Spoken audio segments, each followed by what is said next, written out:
What's good, everybody? It's your boy Piston Mike. Make sure you like, share, comment, subscribe. Don't cost you anything, not even a nickel or dime. Shout out to Alex for always keeping me updated. Click the link in the description for your cool Piston gear.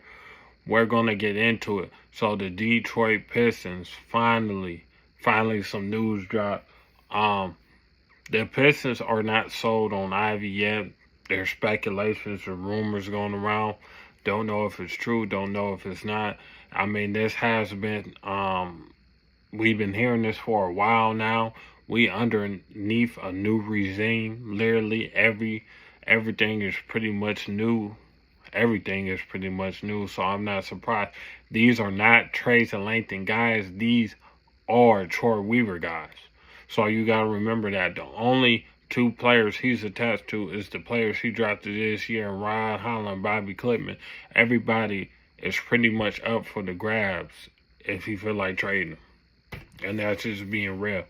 But Jaden Ivey, yeah, I think if he don't prove himself to be more of a consistent shooter, I think by the trade deadline he might be gone. That's just me personally. I love Ivy, love his game, but the thing about it is that they never really gave him and Kate a fair chance to play together, and that's just being real. They never gave it a real shot. You know, last year, Monty Williams was favoring Killian Hayes, and Killian Hayes is a player who's out the league now. Period. He's out the league. Like, so I really think if we could have got question answered last year, in my humble opinion. So I like Ivy though. Love his game. Love the ferocity. I love the edge he plays with. I love the ferociousness he plays with. I like you know what I'm saying, the I love the energy he plays with. I do. It's fun to watch him move up and down at a crazy pace, not back down to nobody, super athletic, dunk over people, you know what I'm saying? I love it. Love it. But the thing that I don't like about Ivy is he's not a consistent shooter. If he did everything but was a consistent shooter, you know what I'm saying, then we'll be cooking with something. So we'll be cooking with something. We will be cooking with something. We will be, you know, it would be a lot more, you know what I'm saying, an easier fit if he was just a little bit more off ball and can shoot threes, you know. Yeah, I think it would be a seamless fit when nobody have no questions about it. But there's a lot of shooting guards in the 2025 draft who can fit. Cade Cunningham just a bit better too, that nobody's talking about. So that's another opinion that I think. But you know, you just we gotta wait and see what happens. Wait and see what happens on just wait and see what happens on the Pistons. I don't know what teams he could be possibly traded to. I don't know for who, but it would be very interesting to see what would happen. Personally, because I love his game, you know. But I think this is a valuation year for Trace and Langton. I think he's gonna give everybody until the trade deadline to see if you gonna be a part of this team future or not. But that's just in my opinion. Who knows? It's your boy Piston Mike. Make sure you like, share, comment, subscribe. Don't cost you anything, not even a nickel or dime.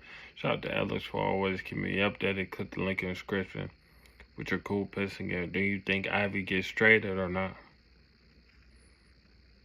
You guys let me know. I'm out. Peace. Good, everybody. It's your boy Pastor Mike. Make sure you like, share, comment, subscribe. Don't cost anything, not even a nickel or dime. Shout out to Alex for always keeping me updated. Click the link in the description for your cool Piston gear. Let's get into it. So Ivey and Stewart is reportedly teams are interested in trading for him for his contract. I think it's 3 years on it left. He got a 4-year, $60 million contract, but it's only 3 years left. 3 years, 45. So a lot of teams are interested in um, paying them some money. And how do I feel about it? Um, there's gonna be teams like the Boston Celtics, which they ain't got nothing much. The Dallas Mavericks. I mean, maybe if you want to give up that, and Daniel Gafford or Maxi Kleber. I mean, them the only two real big contracts they got. They haven't really got no picks. Um, Sacramento Kings, if they want to give up Kevin Herter, them would be teams probably calling. And the OKC Thunder, they got a lot of picks. And I do mean a lot of picks. That they ain't gonna be cash up on. Maybe they give up late first or too late first to get Isaiah Stewart. They got the trade capital. So maybe that's something that the Pistons do. I think that's the most realistic. And people gonna ask why, because we need first round picks of our own. We don't have none of our own until one for the New York Knicks convey. And if it don't convey this upcoming year, which I don't think so, it's gonna convey in 2026, 2027, I believe. I mean 2025, 2026 season, excuse me. I believe so. I That's how I'm feeling. I think most likely it's the OKC Thunder who's gonna get. I like, what I'm saying, Isaiah Stewart, cool. He's improved. His defense is okay. His 3-point shot has improved. I don't think he's been playing. I think he's been playing out of his role. I think he's more of a backup 5, in my opinion. But Stewart is fine. Ain't nothing wrong with Isaiah Stewart, in my opinion. But if they want to move on from it, it is what it is. You got to remember, none of these guys are trades and lengthen guys except for Bobby Clippman and Ron Holland. So he can trade whoever he wants to. And we got to recruit assets. And we owe a first round pick from his trade. So that's been bounced around the league so many times, it's not even funny. Probably like 3 or 4, maybe even 5 times. So, but I like I said, I like Isaiah Stewart. I like his game. Him getting traded, I'm not really surprised. So, hey, it comes with the game. It comes with the territory. You know what I mean? So, it's life. But how do I feel about the situation? I love Isaiah. I love Isaiah Stewart. I love his game. I want to see him succeed, in my opinion. But it might not be with the Detroit Pistons. So we just got to see how everything's go. Will he make it to the trade deadline? Who knows? It's your boy Piston Mike. Make sure you like, share, comment, subscribe. Don't cost anything, not even a nickel or a dime. Shout out to Alex for always keeping me updated. I am out. Peace. What's good, everybody? It's your boy Piston Mike. Make sure you like, share, comment, subscribe. Don't cost anything, not even a nickel or a dime. Shout out to Alex for always keeping me updated. Click the link in the description for your cool Piston gear. We're gonna get into it. So the Detroit Pistons might trade for either Jarace Walker or Benedict Mathurin. There's been rumors we have interest in Benedict Mathurin or Jarace Walker, and the Pacers are willing to give up Jarace Walker if they help him. If the player that helps him advance it can help him advance further into the playoffs. And Jarace Walker, he only he was the 8th pick in the 2023 draft. He kind of reminds you of Isaiah Stewart. He plays a lot. He's just he's a more athletic version of Isaiah Stewart. His max vertical is 38. So he's way more athletic than Isaiah Stewart. He's about 6'8", 235, 240 pounds. The biggest difference also is he's got more of a turnaround jump shot. He's able to be a better defender because his wingspan is just as long as B. Stu with about a 7'3" wingspan, but he's got that 38-inch vertical. So he is a power forward, and the Indiana Pacers have a lot of power forwards. They got Pascal Siakam, they got Obi Toppin, and I think they just got two more forwards. So Jarez Walker might be, you know what I'm saying, the eye got out, and I think he need a new change of scenery because I don't think he's going to play that often this year either. You know what I'm saying? And I think by the trade deadline, he's just going to want to ask out. You know what I'm saying? He spent all the time he needed in G League and develop his game.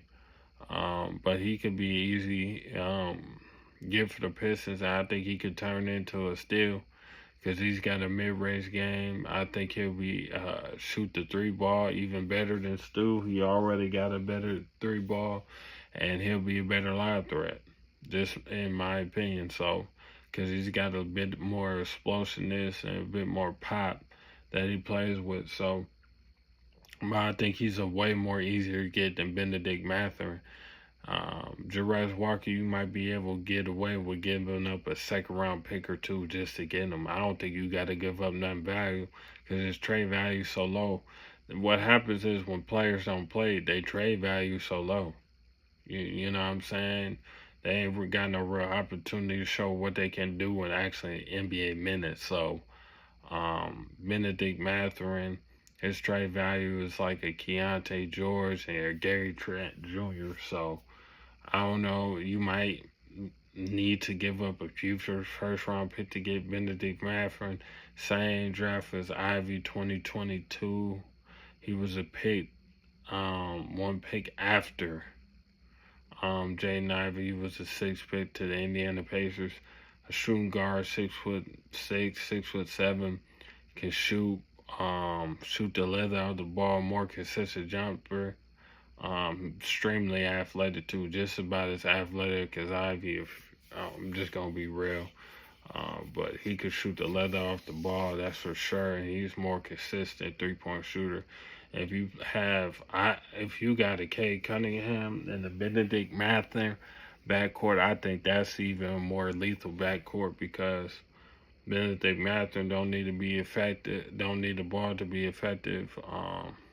In his hands, he's an off-ball guy who can make a really good cuts to dunk the ball, or he's going to shoot it. So, but he shoots the leather out of the ball, but it's going to be way more harder to get him than Jarez Walker. But the Pistons are apparently interested in both. And my best bet, they probably got a more likely chance of getting Jarez Walker. But it's your boy Piston Mike. Make sure you like, share, comment, subscribe. Don't cost you anything, not even a nickel or dime, man. I'm out. Peace.